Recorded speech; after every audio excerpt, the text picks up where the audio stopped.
Voix des Bulles présente le One A Club, le podcast BD bimensuel qui attend.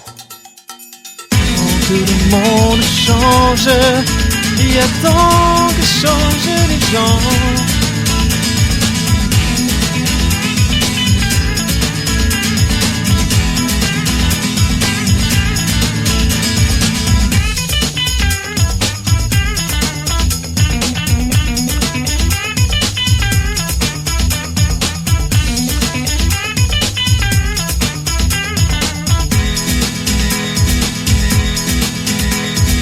Et je veux tout de suite féliciter Tizak. Comment faire pour chanter une chanson en ayant un autre air en même temps dans l'oreille?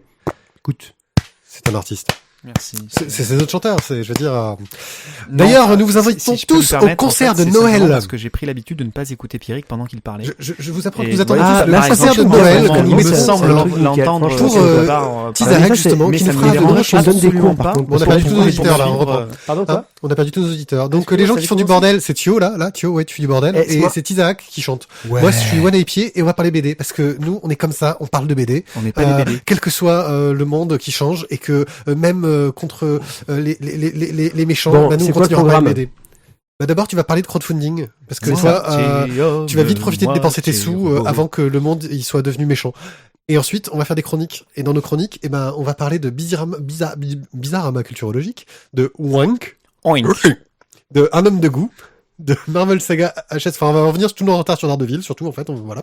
De la carte des jours, de Black Market et de Pieds nus dans les ronces. Et ensuite, on enchaînera avec deux petits express pour des séries qui what mille loin. Voilà, je crois que c'est un programme. C'est la Tour Fantôme et Marine, tu mourras moins bête, c'est ça? Hop, pardon. Ouais, c'est ça. Oh là là. Enfin bon, on s'en fout, maintenant ça peut te parler, alors t'arrêtes de me gonfler. J'ai toujours pas mon jingle, je voulais juste le dire, c'est fait. Là là, c'est Alors, on commence tout de suite, je vais vous Bah, parler... quand tu feras le montage, je te ferai ton jingle. Je le trouve un tout petit peu énervé. Quoi, même je suis pas agressif agressif. ce soir. Vous me trouvez agressif? Non, je suis pas agressif. Pas agressif. Je suis un agressif passif.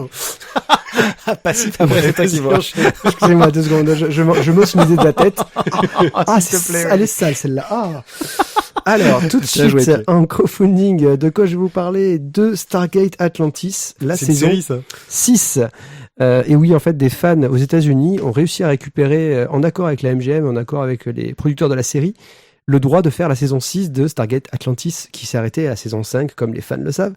Donc, c'est l'occasion d'avoir 3 comics qui représenteront donc un arc qui représentera toute la saison 6.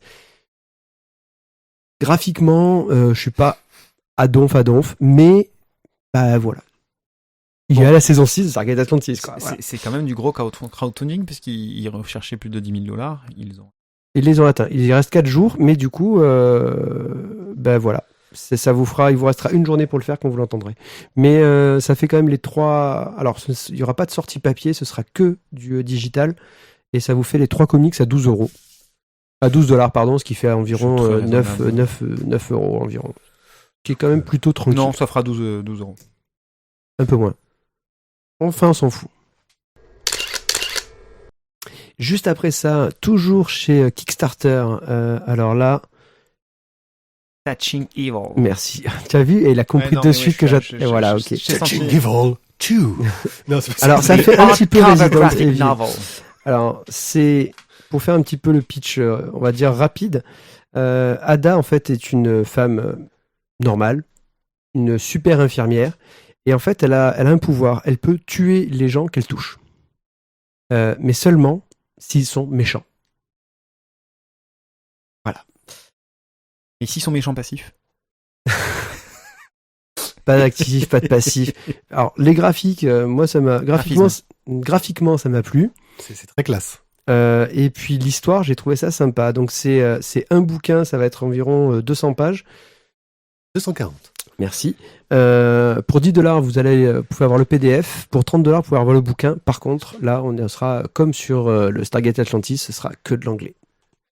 Ouais, mais vu la qualité de ce que je vois, je me dis qu'un éditeur va le prendre. Il y a Delcourt qui aime bien récupérer Kickstarter américain pour les traduire. Celui-là, en tout cas, moi, il me fait vraiment de l'œil, quoi. Ça a l'air bien classe. Ensuite, on passe à Daryl Ouvremonde. C'est de la triche. Pourquoi? Pas de la BD, c'est de la triche. Alors, c'est pas de la BD, mais on s'en fout.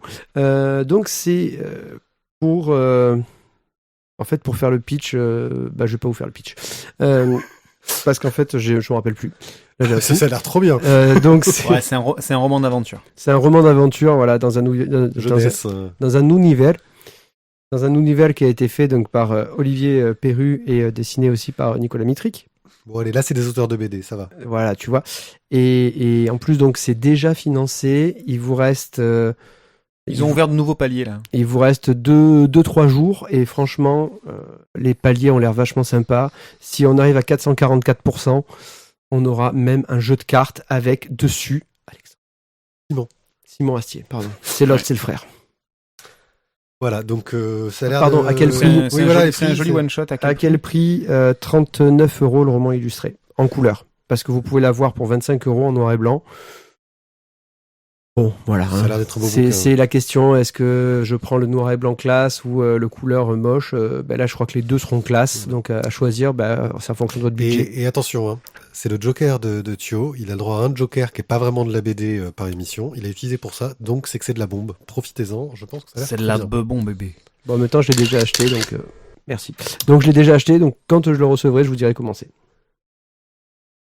Ensuite, nous sommes toujours chez Ulule, avec Apony. Alors, Apony, c'est l'histoire d'une Amérindienne, en fait, le croisement de deux civilisations. En Idaho, en 1862, les Amérindiens qui vivent, on va dire, la forêt, dans le milieu naturel, et les colons qui vont arriver de l'autre côté. Ça va être donc justement la rencontre entre un petit garçon et une petite fille, de ce choc des civilisations, on va dire. Graphiquement, c'est fait à l'ordinateur, je pense, énormément. Je crois que les couleurs sont un peu trop informatiques à mon goût. Voilà, de ce que je vois. c'est ce qui est juste un peu dommage. Mais après, l'histoire, j'ai eu un bon feeling et je me suis dit, voilà, autant le mettre en avant. Là, au niveau du prix, ce sera 20 € pour avoir la BD et la BD sera dédicacée.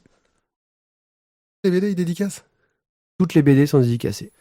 C'est fou. C'est des Non, fous. il a acheté un tampon. C'est de la triche. C'est de la triche. Alors, un projet que là, en fait, El Dictator m'a dit en fait qu'il fallait que je fasse absolument. Mais bon, Mais même- sinon, c'est ta rubrique, hein, tu fais comme c'est ça. ma rubrique, mais je la faisais comme je voulais. Mais voilà. Non, Mais je en t'ai même pas dit qu'il fallait le faire absolument. Je t'ai dit Mais que en c'est même sympa. temps, je me suis dit qu'il fallait aussi le mettre en avant. Il avait entièrement raison. Il vous reste une petite dizaine de jours pour peut-être participer au projet Abracadabox pour les enfants malades. En fait, ce sont des auteurs de bande dessinée qui font faire des petites boîtes pour cacher en fait les liquides de perfusion. Ça, la box. Ah non, parce que j'ai eu peur. C'était pour les mettre en boîte, tout ça. Oh. Donc pour les enfants dans les hôpitaux, donc Ouais. faire en fait des petites boîtes avec par exemple comme personnage Lou, Captain Biceps, Oh, qu'il est méchant. Titeuf, les Schtroumpfs, qui du coup voilà vont cacher on va dire les perfs elles-mêmes quoi. En soi, c'est un projet, on va dire, caritatif sympa. Et pour nous encourager à aller dessus, il y a un bonus cool. Qui est une bande dessinée faite par Julien Nil, Zep, et j'ai oublié le troisième. Thébault. Thébault. Ouais, j'allais te dire, Et... je vais dire un truc mais non. Non, j'ai... Thébault. Caca. Thébault. Ouais, j'allais dire caca, c'est ça. Oh, Voilà, mais non, mais c'est comme ça. donc du coup voilà, si vous participez pour 10 € vous avez le PDF, pour 30 € vous avez la BD en format original. Voilà, à vous de voir, ça peut être aussi juste un petit 5 € ou un petit don.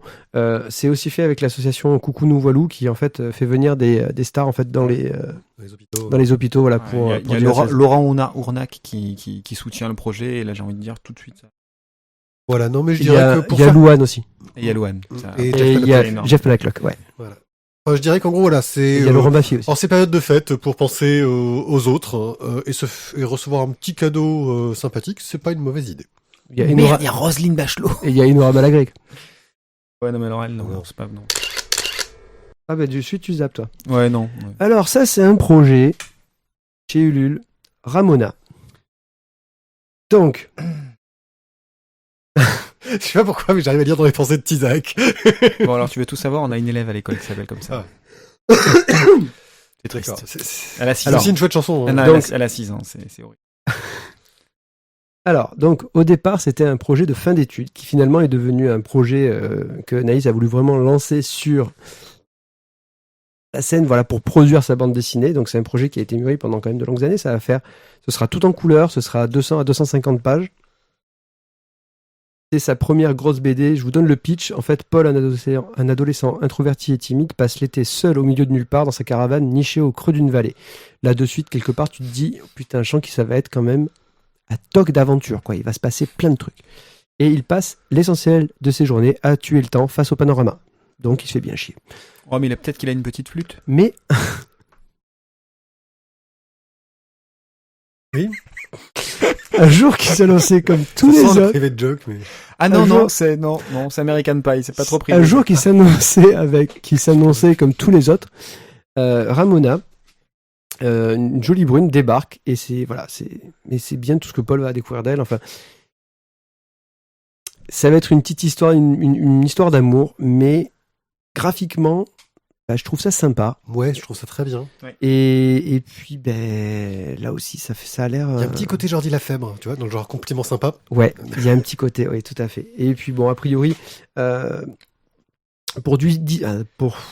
du mal avec les chiffres aujourd'hui. Pour 18 €, vous aurez votre BD.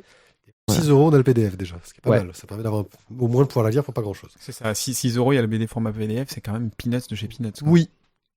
Et normalement, quand vous écouterez ça, il vous restera encore un bon 3 semaines pour prendre votre décision, toucher le salaire de fin décembre, qui vous remettra à flot, qui vous permettra d'acheter Ramona. Ouais, après, voilà, dans les bonus, il y a des goodies, sketchbook, planches crayonnées, Le planches projet a l'air bien ancrées. monté en tout cas. Ouais, le projet est très très bien monté. Il y a plein de choses sympas et surtout la chose essentielle, un mug.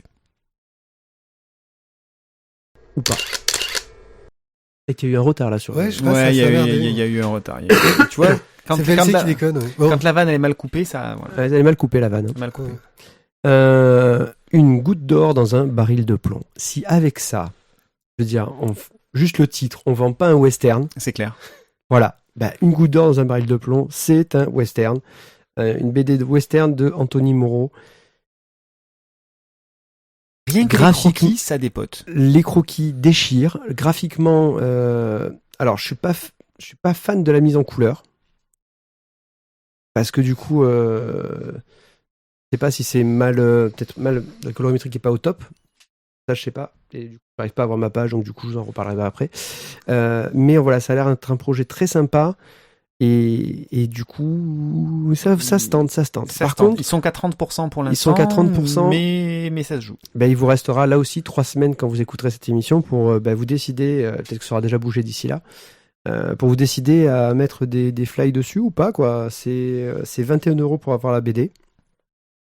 C'est très joli, les plans, les cadrages sont vraiment très, très Et bien. en plus, très du bien coup, à travaillés. l'intérieur des petits bonus, il vous donne dans les news son storyboard, comment est-ce qu'il monte les scènes. Et voilà, c'est quand même très très sympa. Un beau projet. Voilà, mais du coup, en noir et blanc, je trouvais ça plus joli que. En couleur. Et en fait, je suis même pas sûr que tu pourras dire ça parce que je crois que je te Si, mets. la couleur est en bas. Si. Oh, ils sont pas mal les planches couleurs, hein, mais c'est plus des couvertures, je pense que. Ouais, je pense pas que ce soit les planches à l'intérieur, je pense que ça reste. En attendant, c'est très joli.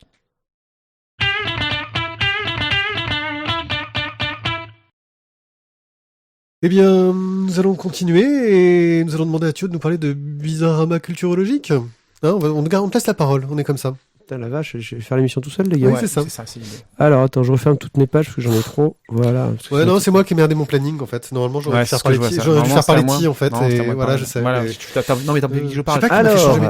Tu veux pas que je parle Tu parles. Parle quand même. on a demandé à Marion Montaigne de dessiner sur les 7 péchés capitaux. C'était pour l'émission Personne ne bouge sur Arte. Merci. Tu vois, c'est ça, dès que vous avez une référence, tac.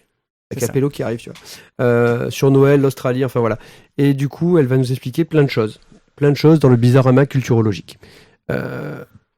C'est du Marion Montaigne. C'est toujours nos petits strips en une planche ou deux. Et moi, je me régale toujours à le lire. C'est toujours aussi fun et toujours aussi drôle. Ouais, en fait, on est très proche de ce qu'elle fait, et on en parlera tout à l'heure dans Tu mourras moins bête.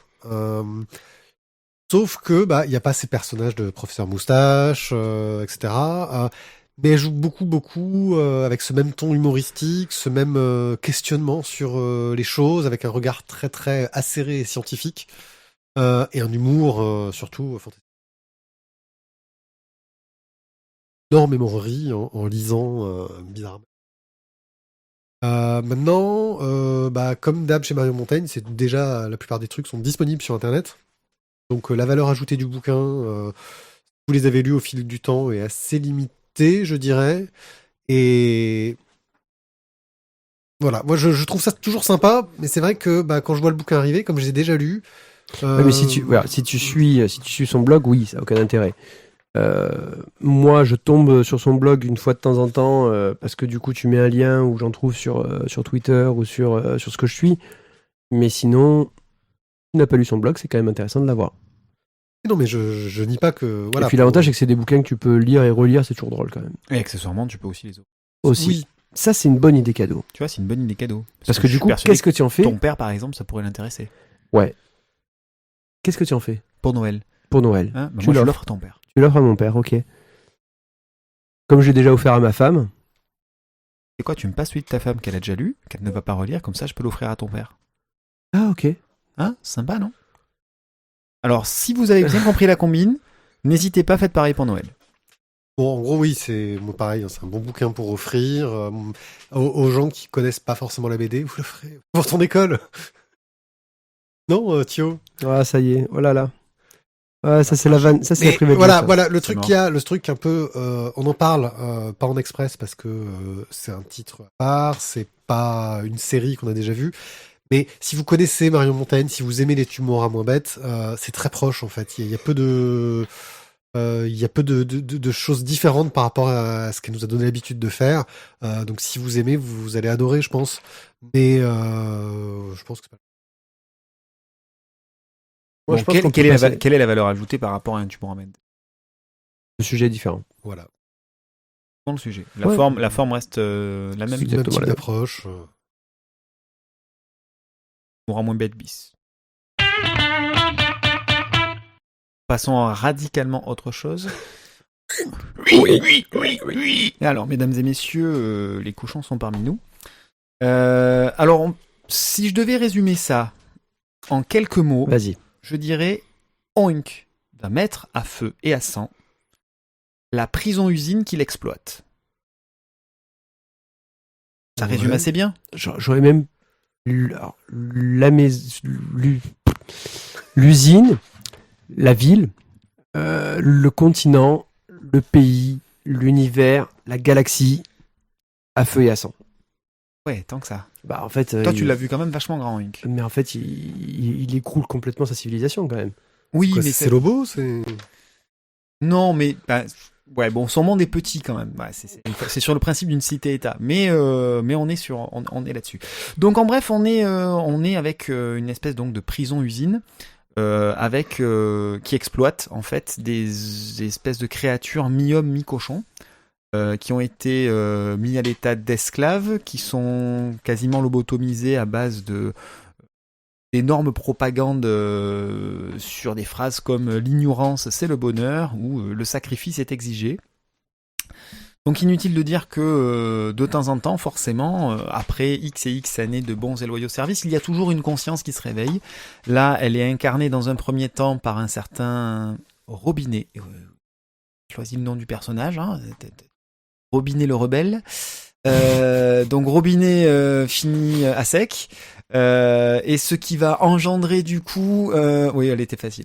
Ce qui va engendrer du coup l'émergence du Oink, le Oink qui va se rebeller contre l'ordre, contre l'organisation. Alors à moitié policière, on va dire ça comme ça, et à moitié religieuse, incarnée par une espèce de cardinal à la fois petit roi en haut de sa cathédrale. Bref, c'est très cru, c'est très dur, c'est très violent, c'est très sanglant. Le Oink est une espèce de brutasse de combat, Bah, c'est un cochon en fait. pas totalement décérébré, mais qui a pour lui d'avoir l'énergie du ras-le-bol et du désespoir. C'est-à-dire qu'une chose, c'est se libérer de ce diktat, de ce jeu-là. Alors, en fait, je te coupe, mais pas tant que ça en fait. Il se libère d'abord seul par sa rage. Oui. Mais Il c'est revient. c'est la rencontre qu'il fait dans les égouts qui lui explique en fait entre guillemets le fin mot de l'histoire. Qu'est-ce qu'il Grosso modo, d'un coup, on l'éduque alors par contre, on l'a éduqué en environ 2 secondes de dixième. Ouais, hein. ça, franchement, ça a été Ça va rapide. super vite, mais du coup, là, il a bien compris le sens de la vie, et là, il a vraiment la rage, mais il sait contre qui. C'est ça. Donc du coup, il s'extirpe lui dans un premier temps, mais il risquerait de vivre caché. Et grâce à cette éducation ultra flash éclair, il revient dans son enfer pour libérer à la fois ses congénères mi-homme, mi-cochon, mais aussi ces espèces de pseudo-ancêtres simplement cochons, puisqu'en fait, c'est une éducation génétique, c'est une espèce de batterie d'élevage qui permet de transformer de simples cochons ou de simples hommes en hommes cochons. Alors, graphiquement, t'en penses quoi? C'est de la bebon. Voilà. C'est énorme. Autant sur le scénario, machin, on en parlera après, mais dessus. graphiquement, c'est juste énorme. On est sur sur des tableaux. En fait, chaque planche ou même chaque case pourrait être un tableau à part entière. C'est très beau. C'est où est la frontière entre la peinture, le crayon, l'aquarelle?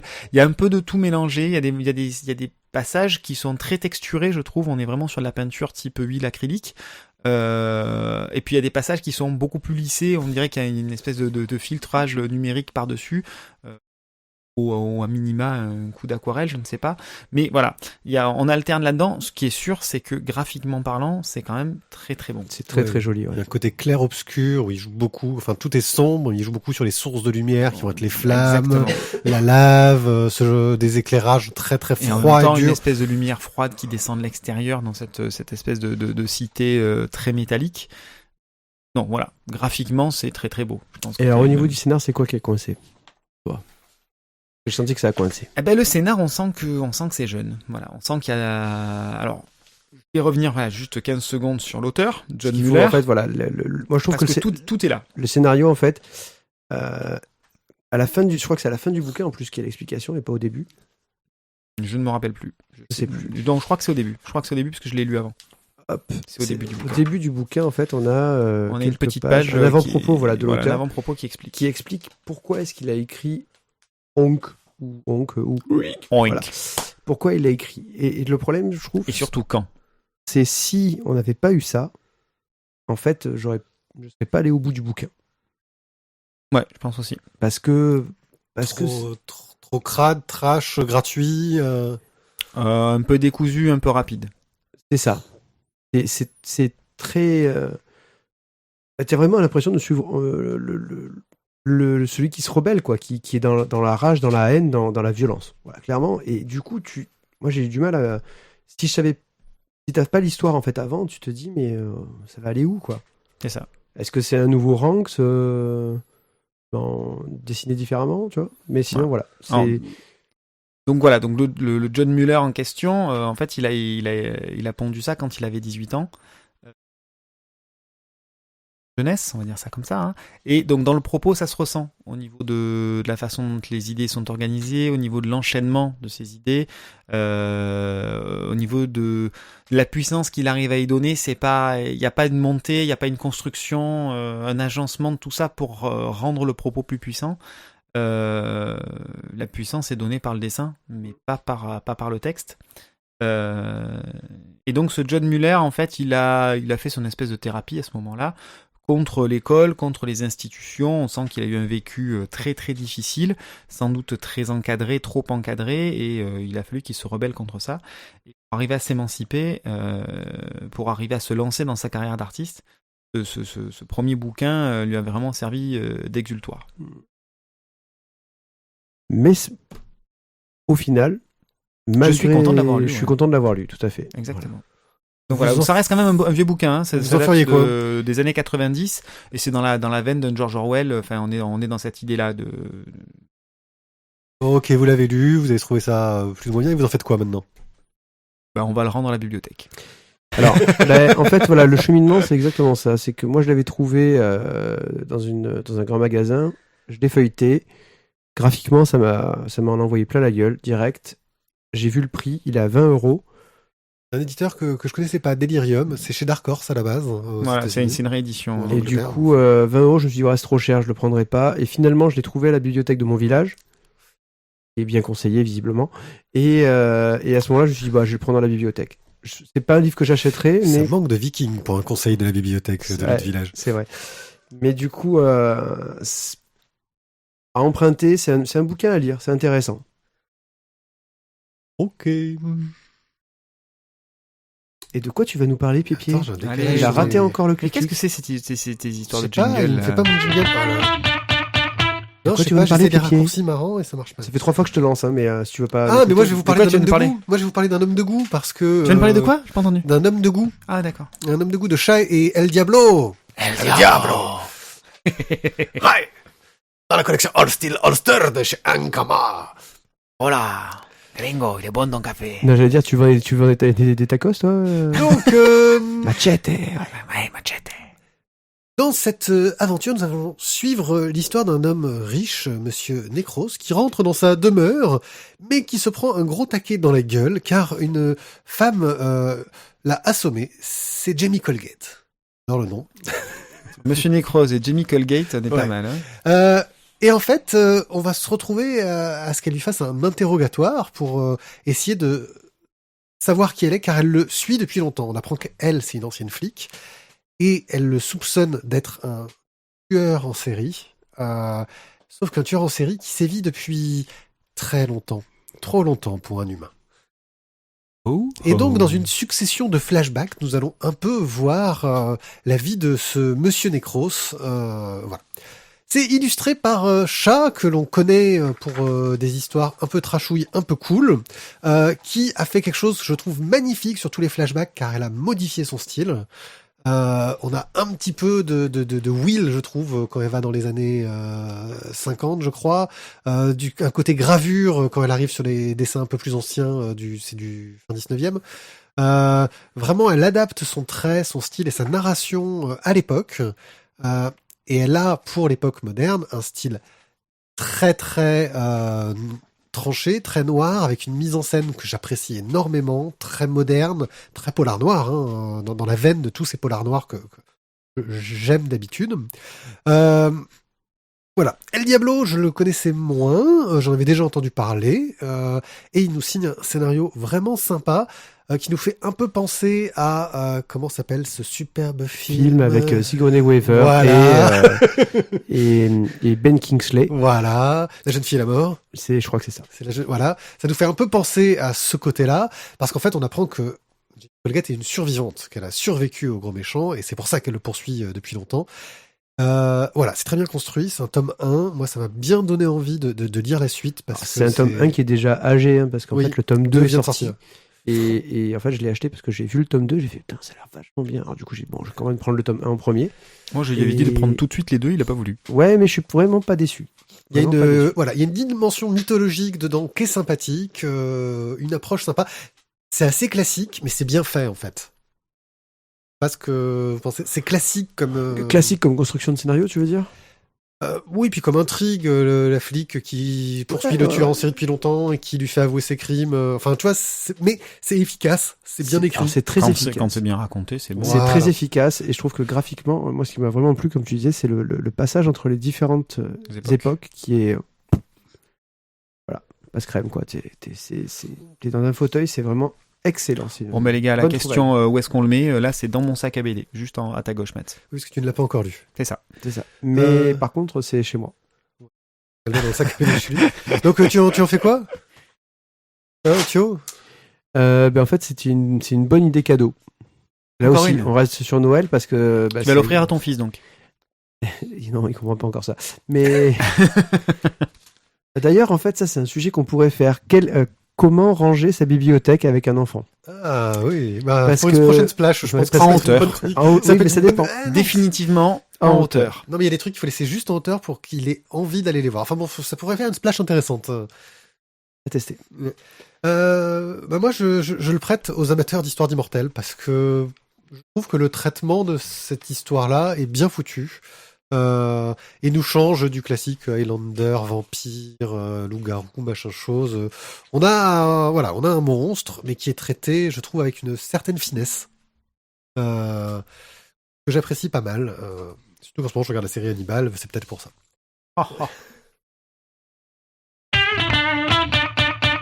presque bon sur le lancement de jingle. Ouais, il non, est mais presque en retard. C'est en moi fait. qui est en train de réfléchir, en fait. Il faut pas que je réfléchisse.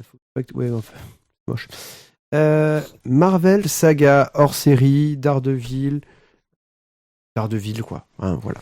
Bon, en gros, il y a 2 Ouais, Marvel Saga hors série. Je te fais juste pour le résumé des contenus du magazine. 2 Marvel Saga hors série, c'est le 1 et le 2 qui étaient sortis il y a perpète, qu'on avait eu du mal à trouver. C'est pour ça qu'on en parle que maintenant. Et 2 100% Daredevil Marvel No qui sont sortis après. À toi. Voilà, donc Marvel Now. Non, Marvel, no. Marvel No. Oui, no. No No, Non, il a décidé que c'était no. No, c'est voilà. ouais. Donc du coup, en fait, grosso modo, le El Dictator m'a juste coupé pour vous dire en fait le nom des livres. Mais c'était très intéressant de le placer. Quand même. Merci, El Dictator. Merci El Dictator. Alors, qu'arrive-t-il à Dédé? Alors Dédé a des gros soucis. Bon là, je vous spoil hein, si vous n'avez pas suivi, mais Attention, instant mais spoil. Foggy est malade. Foggy a un cancer. Et donc, dans les Marvel Saga, on va avoir le début du traitement de Foggy, parce que ça y est, Matt est au courant. Et là, Matt, il va lui arriver des aventures totalement what the fuck. Hein Totalement what the fuck. Dire, grosso modo, vous avez Matt Murdock qui arrive dans son cabinet, et j'ai un méchant retour. Et Matt Murdock arrive dans son cabinet, et là, il y a un alien qui est avec lui, et qui lui dit qu'en fait, il a besoin de ses services. Mais sinon, la drogue, c'est mal, non? Voilà, c'est là, en fait. Et c'est à ce moment-là alors, les pieds m'en avaient un peu parlé avant, donc du coup, j'ai pas été totalement surpris. Mais là, je me suis dit, ils ont fait quoi? Ils ont pris des amphètes, ils étaient sous exta, il y a un truc, quoi. Et oui, en fait, les 2 Marvel Saga, c'est à peu près ça. En total. Bah, disons que c'est totalement dans l'univers Marvel. Je veux dire, ils nous sortent l'histoire des monstres avec le Frankenstein, la Miss Satana et compagnie. Ils nous sortent... Enfin, voilà. Le coup de l'extraterrestre, c'est ça. On est totalement dans l'univers. Il y a une histoire avec Doctor Strange qui réplique. On est dans l'univers Marvel, mais on n'est plus dans du Daredevil. Et quand on a aimé les Daredevil de Bendis, Malev, et qu'on a regardé la série Daredevil, on s'attend pas du tout à ça comme ton. Mais alors, pas du tout. Plus, là, non, ça marche pas. C'est intégré dans l'univers Marvel, mais c'est le genre de truc, tu le vois dans un crossover, pas dans la série maître et Daredevil. Donc, du coup, grosso modo, moi, ça, j'ai vite fait un truc, c'est que j'ai vite passé, et je suis arrivé au 100% Daredevil, de chez Marvel Now. Et là, t'as eu peur parce que c'est les mêmes auteurs. Tome 1, tome 2. Et là, c'est exactement ça. On se dit, oh mon Dieu, mêmes auteurs, ça va être pareil. Mark Mais non, la Chris couverture, Samney. elle est cartonnée. C'est pas pareil. C'est pas pareil. Et là, en fait, Daredevil, ça y est, il est grillé à New York, hein, c'est fini. Donc, Dédé quitte Hell's Kitchen. Attention, les gars, Dédé, il est parti de chez lui, il a déménagé, quoi. Il a changé de cuisine. Non, il va à Frisco. Il va à San Francisco, il va à l'autre bout du pays. Ok. Et quelqu'un ou il a eu des billets gratuits? Et on le dit, Oui, on peut. Alors, il y a 2 choses à dire.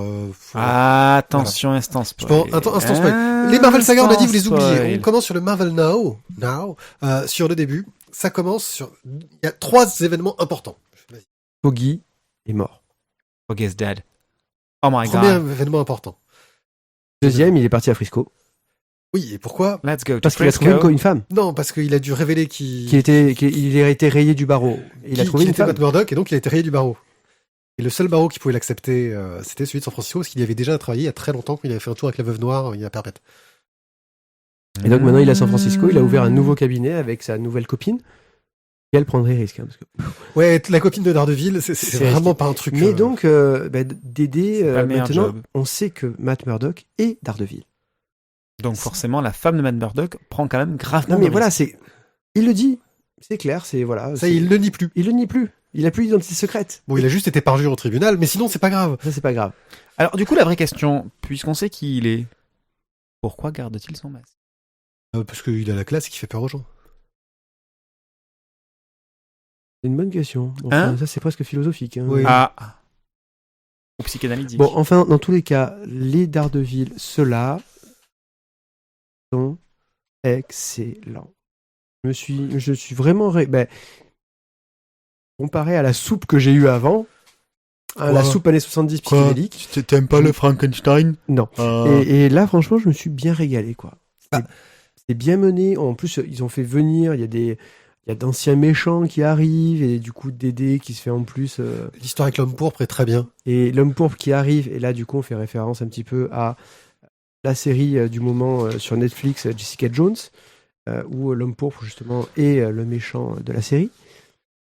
Ça avec l'homme pourpre est génial.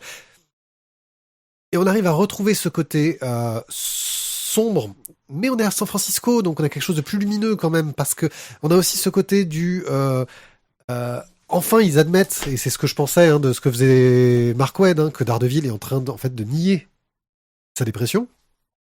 Il est toujours dépressif, mais il est dans une phase de négation à ce niveau-là. Et voilà, on a une série qui reste péchue, lumineuse, qui garde ce côté un peu polar, un peu sombre, mais avec un peu plus de légèreté que ce que pouvait faire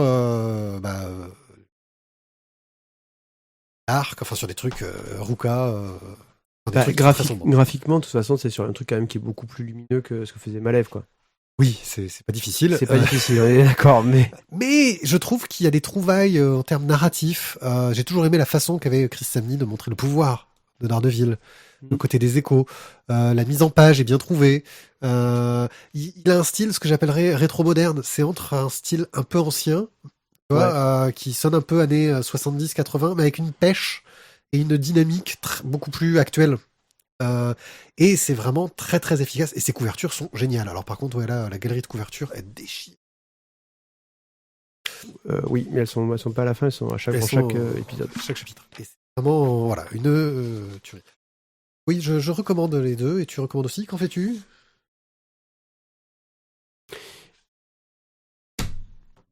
Le problème, c'est que je peux pas les filer à n'importe qui, parce qu'il faut aimer DD pour le lire, clairement. Parce que c'est quand même contenu dans un arc, c'est pas... Tu crois pas que Marvel Now, on peut l'apprécier non, parce que plus séparément ? tu veux savoir, tu vas dire, attends, pourquoi est-ce qu'il en est arrivé là, quoi. Oui. Tu peux pas commencer en te disant, tiens, Daredevil... Oui, mais c'est les enjeux nouveaux. Enfin, dans ce cas-là, tu dis plus jamais de Batman, tu dis plus jamais de super-héros. Est-ce que le fait qu'il redémarre non, de Frisco, ça fait pas un reboot quelconque ? Oui, il y a ce côté-là. Garder que très peu de personnages de son entourage. Moi, je pense que non, en fait. Tu peux pas faire un reboot là-dessus. Tu peux pas lancer quelqu'un là-dessus. Tu peux pas tirer un trait comme ça sur ton passé. Non, je pense pas. Je pense qu'il peut pas tirer un trait comme ça sur son passé. Je pense qu'il va lui revenir dans la gueule comme un élastique. Tu sais, il a tendu depuis New York, et là, d'un coup. Ouais, opération boomerang. Ah ouais. 3000 bornes d'élan, je peux dire que ça va lui faire bizarre. Le kangourou, il va revenir. Quand il va se prendre une carte, quand sa copine va se jeter devant lui et se prendre une carte pour s'interposer avec les 3000... Je sais pas, une sorte d'idée qui me vient comme ça. De suite. Le tireur aime bien tuer les copines de Daredevil. C'est son jeu, c'est son truc qui fait... Le tireur est mort. Encore Daredevil non, moi ce que j'en ferais, je le laisserai aux fans de Daredevil. J'ai beaucoup aimé, parce que du coup ça m'a fait quand même un très gros contraste entre le Marvel Saga HS et le Marvel Now. Mais on trouve quand même que les histoires avant le Marvel Saga HS étaient bien construites finalement. Elles étaient bien construites. Elles étaient bien construites finalement, parce que tout ça a amené à ce qu'on voit là maintenant. Moi je mets la première partie de côté, parce que je la garde parce que c'est pour ma collègue, tu vois, parce que j'ai presque tout d'Ardeville en VF. Et la deuxième, je la recommanderais aux amateurs du personnage, en leur disant, oubliez ça, passez directement à la suite, vous aurez pas la révélation, c'est pas grave, je vous la fais. Je vous gâche le suspense, mais au moins, évitez de lire de la soupe.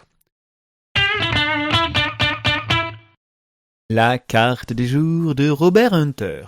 Alors ça, on est un petit peu sur quelque chose de particulier quand même. Un peu des sentiers battus. D'ailleurs.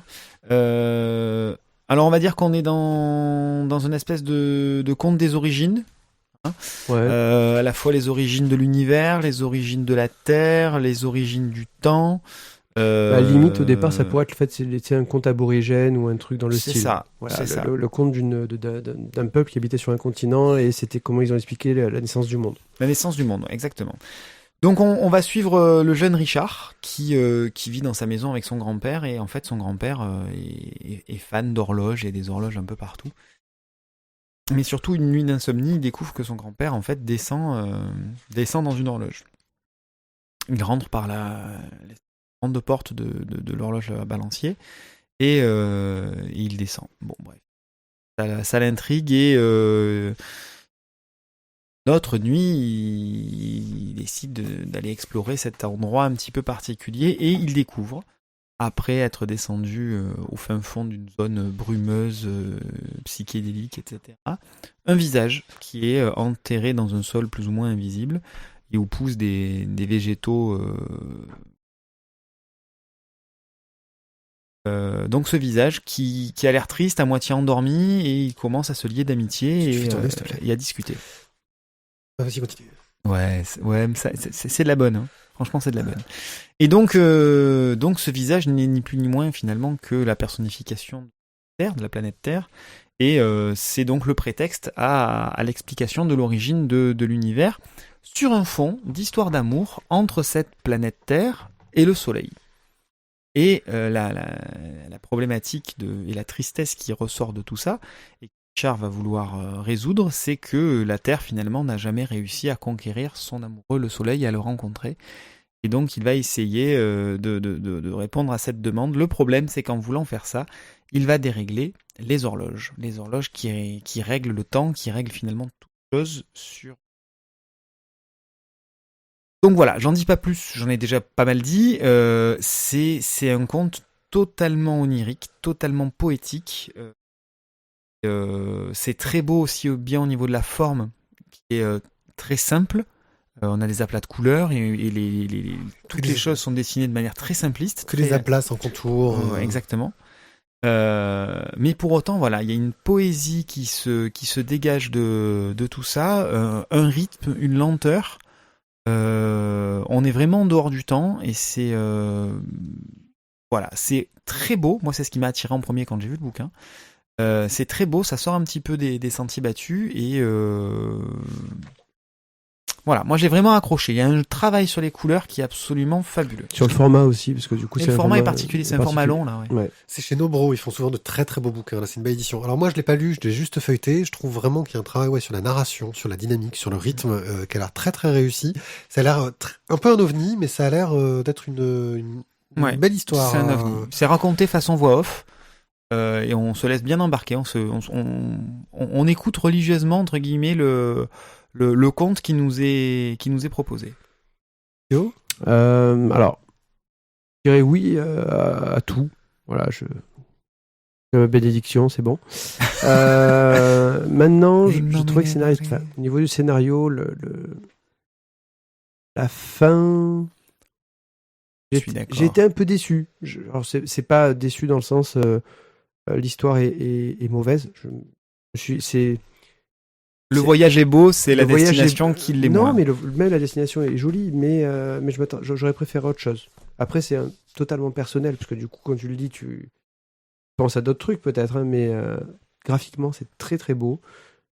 Au niveau du scénario, comme tu dis, on se laisse vraiment mener, c'est très fin, c'est très doux, c'est vraiment agréable.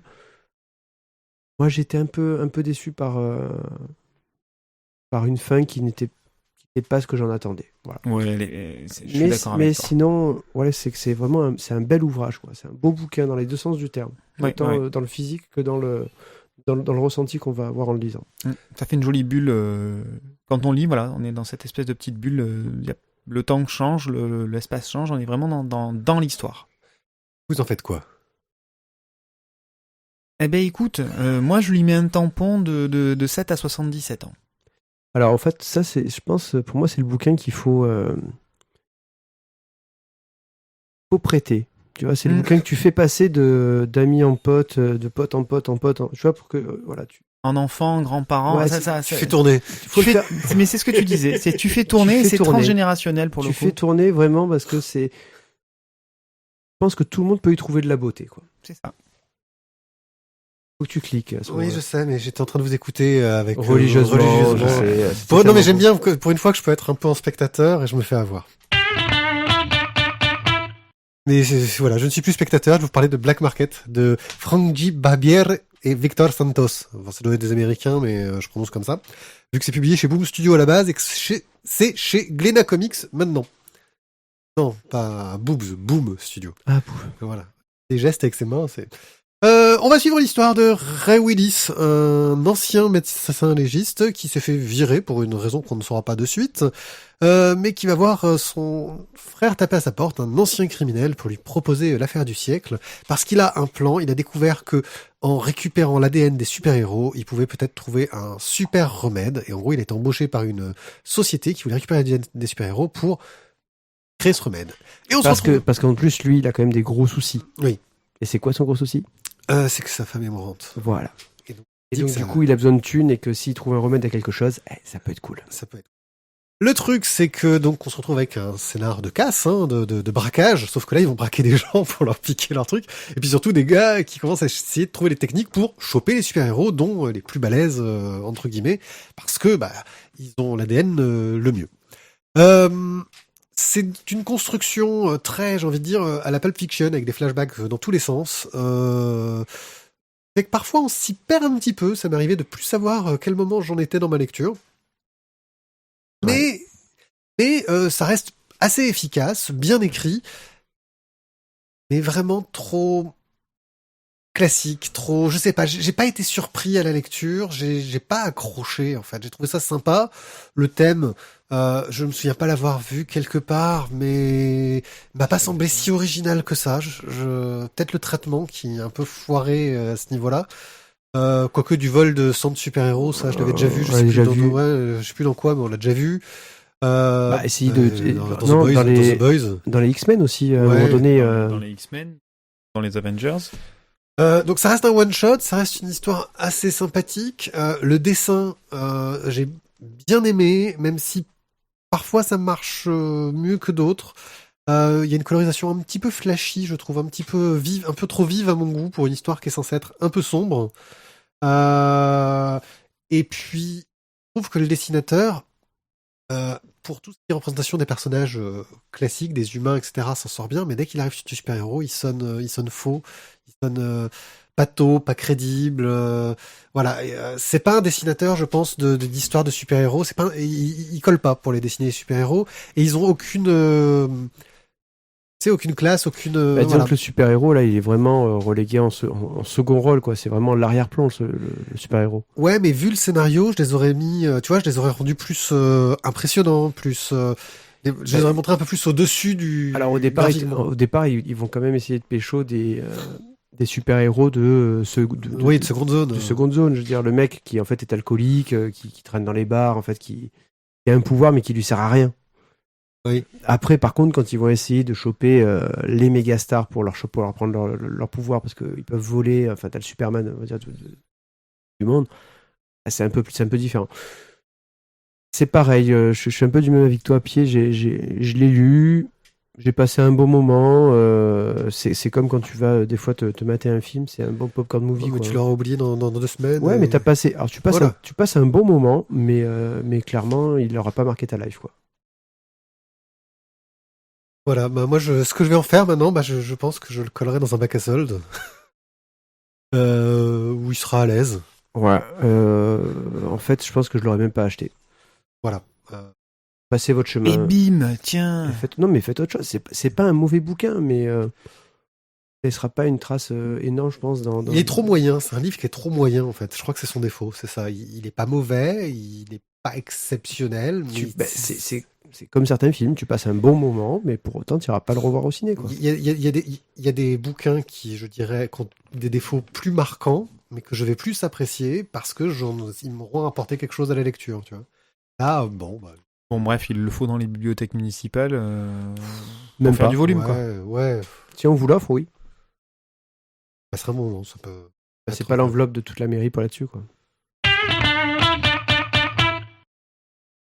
Pieds nus dans les ronces de Lisa Jordan, je ne sais point. Oui. Alors, on est proche, à mon sens, là, du roman graphique. On est dans le roman graphique. Que de je la pense BD, que pas plus que plus proche, on est dans le roman graphique. Voilà. Mais c'est de la BD, le roman graphique. Hein. C'est juste le mot intelligent pour dire BD. Oui, mais on est plus dans le roman que dans la BD. On est dans la BD, quand même. C'est des images, du texte, allez. des bulles. Enfin, on est dans la BD. Oui, vas-y, continue. Bon, bref. Moi, je dirais qu'il y a plus d'images que de bulles. Donc, c'est quand même plus une BD. Maintenant, si on fait un pourcentage, alors c'est 40% des votants ou c'est... Non, mais là, t'es en train de sous-entendre. En fait, là, t'es en train de sous-entendre. C'est un peu plus intello, donc c'est pas vraiment de la BD, c'est du roman graphique. Non, c'est de la BD. C'est de la BD au niveau de la forme. Non, c'est au niveau de la... Mais c'est de la BD intello. Vas-y, poursuis. Ouais, bref. Donc, toujours est-il que Pieds nus dans les ronces, donc, nous plonge dans le retour forcé de notre personnage principal, Terry, dans son passé. Pas suite au décès de sa mère. Voilà. Bien, hein, c'est sympathique, bonne ambiance. Il est contraint, du coup, de retourner sur les lieux de pense, là où il va encore sa mère, et on peut pas dire que ça lui ait laissé que des bons souvenirs. Donc il n'avait pas très envie de revenir là-bas, il avait plutôt envie d'oublier. Et du coup, les souvenirs qui vont remonter à la surface vont être très brutaux. Ça va le submerger, ça va arriver dans une espèce de vacarme intérieur de violence, de douleur. C'est ce qui ressort grosso modo de la trame générale de l'histoire. Donc je ne vais pas trop rentrer dans le détail non plus. Thio, toi qui l'as lu. Alors, ça commence. Alors voilà, je vous le dis en cache pistache. Ça commence, c'est mou. Ça finit. Ça finit, c'est toujours mou. C'est moins mou, c'est plus flasque, tu vois. Non, mais en fait, c'est un mou dur. Ou un mou tiède. C'est un mou tiède. Non, en fait, j'ai trouvé ça mou, mais mouligasse de long en long. Et pourtant, le scénario aurait pu être plus intéressant. Enfin, le scénario était intéressant, mais j'ai trouvé que le traitement. Moi, celle-là, c'est. Pour du contemplatif, ça aurait été excellent. Mais en fait, pour un scénario comme celui-là, j'aurais voulu peut-être un dessin un peu plus péchu. En fait, disons que le dessin est bien, le scénario est bien, mais les deux, pour moi, se sont pas rencontrés. Alors, c'est un beau bouquin. La couverture est très jolie. Chez Michel Lagarde. Le dessin est très beau. Le scénario est sympa, mais sauf qu'en fait, je trouve qu'il n'y a pas de cohésion entre les deux. Et c'est dommage. Alors moi, il y a un truc qui me gêne aussi, c'est tout le côté lettrage qui, pour quelque chose, on est beaucoup en voix off. J'aime pas du tout le lettrage. En gros, ils ont mis une sorte d'effet de transparence avec un lettrage qui fait très informatique. Vraiment très informatique. Et je trouve que pour ce type de récit, qui est quand même un récit de l'intime, c'est un lettrage qui convient pas. Perturbe, tu vois. J'aurais préféré quelque chose qui fasse un lettrage plus naturel, plus... même si c'est une police assez élégante, voilà. Bon. La police est élégante, mais je pense qu'il y avait une petite contrainte de taille. Oui. Tu remarqueras que c'est une police qui est très étroite, très condensée. Voilà, donc moi c'est le truc que je trouve un peu dommage. Graphiquement, c'est vrai que c'est joli, on est dans du fusain ou du crayon, je saurais pas trop dire. Oui, il y a de la peinture, il y a de l'aquarelle, il y a un mélange de plein de techniques, il y a de l'encre de Chine, il y a plein de choses différentes. La narration, c'est bien mené, c'est bien raconté, mais... Et quand on arrive sur les trucs intéressants, c'est-à-dire qu'il y a des... Alors c'est bien parce qu'on est dans l'état d'esprit, je pense, du personnage principal, mais quand il se passe des choses qui sont un petit peu, je dirais, excitantes, tu vois, il y a quand même... on a trouvé un squelette en creusant dans le jardin, etc. Il y a des histoires un peu gore, etc.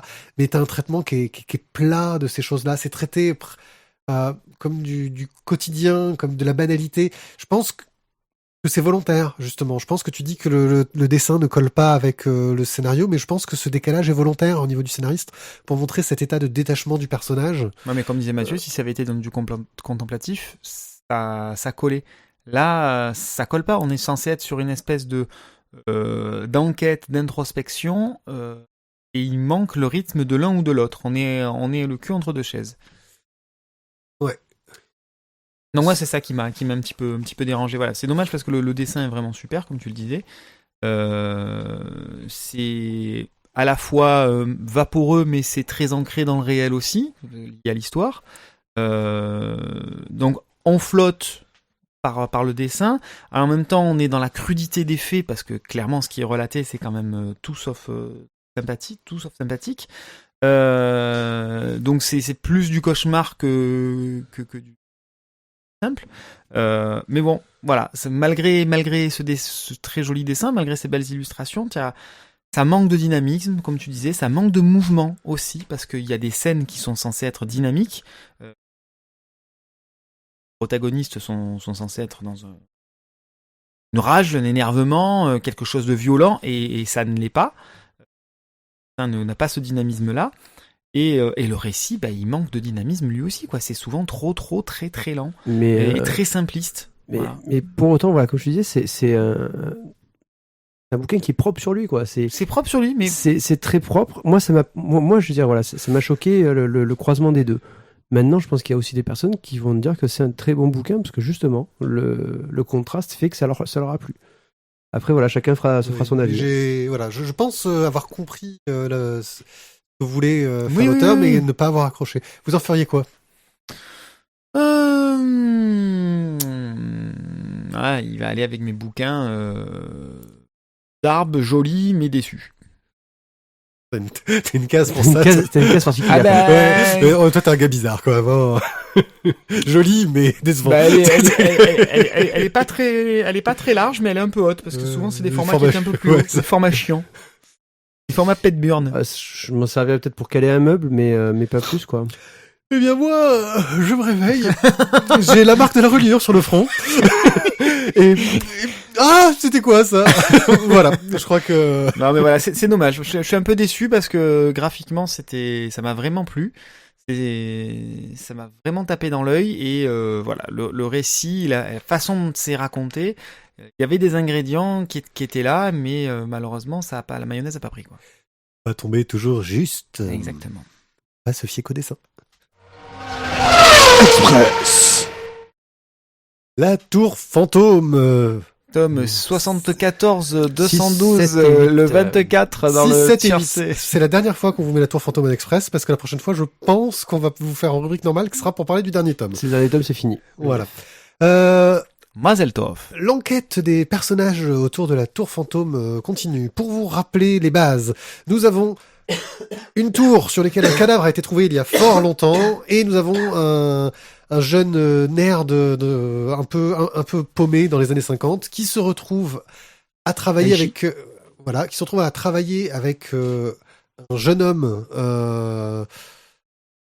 à enquêter sur cette tour et pour essayer de comprendre ce qui s'est passé et l'origine des cadavres, etc., en espérant y trouver un trésor.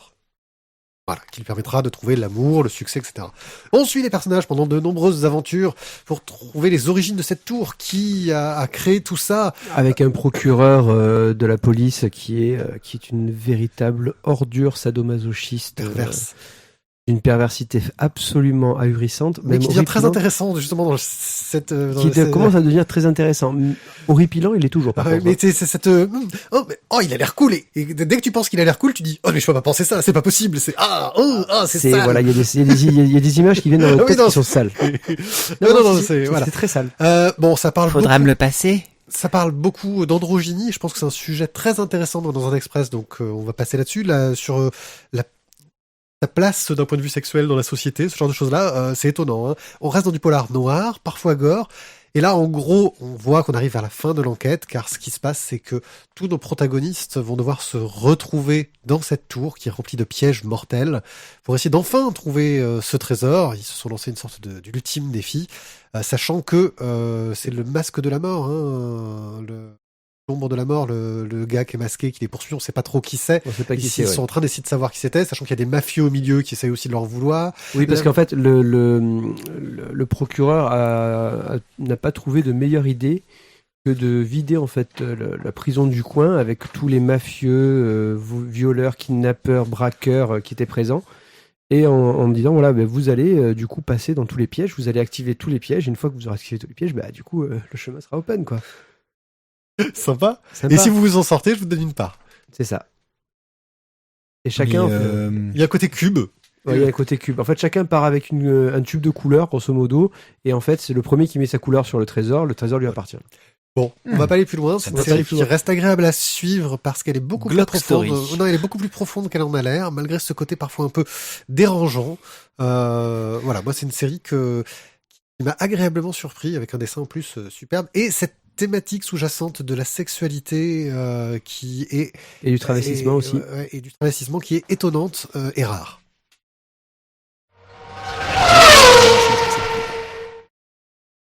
Tu mourras moins bête, le tome 4 avec Marion Montaigne. Non, c'est Docteur Moustache et Alsacience. On est toujours dans du Marion Montaigne classique. Hein. On est sur les petits thèmes, la vie de mère de Dark Vador. Peut-on greffer une tête sur un autre corps et tous les petits dessins du docteur Moustache, du professeur Moustache, pardon, pour expliquer tout ce que ça peut donner, ne pas donner, tous les trucs atroces qu'on pourrait croiser dans la vie. C'est toujours aussi efficace, c'est toujours aussi plaisant. Maintenant, comme la discussion du début d'émission, si vous avez déjà lu le blog, c'est pas la peine de les acheter. Par contre, ça fait un très bon cadeau pour Noël. Ou alors vous les achetez aussi pour simplement soutenir Marion Montaigne. Aussi, voilà. Ça peut être aussi tout à fait ça. N'est-ce pas ? Et l'avantage, c'est que là, c'est le tome 4. Donc, du coup, ça peut vous faire soit 4 ans de Noël. Ça, vous êtes au moins tranquille. Soit vous faites anniversaire Noël. Là, ça, vous avez que 2 ans d'avance. Bon, ça reste une série agréable à regarder parce que c'est toujours aussi drôle, toujours aussi efficace. Bon. Le pâté pour chien versus pâté pour chat. Ah oui. Ah, celui-là, il est exceptionnel. Le contenu dedans, enfin voilà, c'est trop bon. Celui-là, il m'a fait beaucoup rire. Qu'est-ce qu'on fait pour donner envie aux chiens et qu'est-ce qu'on met dedans pour donner... Rien que le nom des substances, de toute façon... Bien, merci de nous avoir écoutés. Nous avons passé une bonne heure fort sympathique ensemble. Je crois qu'on peut vous dire bonne fête. Passez de bonnes fêtes, et oui. Et bon boudin. Joyeux Hanouka. Parce que là, nous, je pense que la prochaine émission va arriver... Je crois que la 124 sera l'année prochaine. Non, en fait, la 124 dans la trêve des confiseurs, je pense. La 124, elle doit être entre les deux. Mais en fait, il faut qu'on trouve le moment où on va l'enregistrer justement. On était censé enregistrer le 24 et je pense que la date, elle colle pas. Tu vois. Pourquoi 24 pour 124, c'est nickel. Voilà, je pense qu'il va falloir qu'on trouve un truc. On fait une émission spéciale. Par contre, c'est nos familles qui vont détester. C'est ça. Ça va être difficile à assumer et je pense que si on veut... familles. Alors, non, on attend d'avoir nos cadeaux le 25 et ensuite on fait l'émission. Voilà. C'est ça, quand vous aurez les dents du fond qui baignent, impeccable, entre le 25 et le 31. Voilà. Donc, merci de nous avoir écoutés. N'hésitez pas à laisser des commentaires sur le site. Ça fait un moment qu'on n'en a pas eu. N'hésitez pas à... Dr Isaac n'a pas beaucoup de travail. À vous abonner aussi au flux RSS, à aller laisser des étoiles sur iTunes, pourquoi pas, ça peut être quelque chose de rigolo à faire. Vous pouvez aussi nous envoyer directement vos dons par chèque. Bienvenue chez nous, la voix des bulles. Voilà. Vous pouvez... par contre, vous avez juste une chose, si vous avez un site de crowdfunding que vous connaissez et dont je n'ai jamais encore parlé, n'hésitez pas à nous le signaler parce que je les ai pas tous cherchés. Peut-être que c'est un site que je connais pas et qui peut être intéressant. Si vous-même vous avez votre propre projet qui est en ce moment en crowdfunding. N'hésitez pas, si ça tombe bien, on peut peut-être même parler de vous avant qu'il soit fini. Voilà, on garantit pas d'en parler dans les temps parce que c'est vrai qu'on a toujours des timings un peu serrés. Merci, merci à vous et on se retrouve dans 15 jours pour la prochaine émission. Bye bye. Ciao, ciao. Ciao, ciao. Au revoir.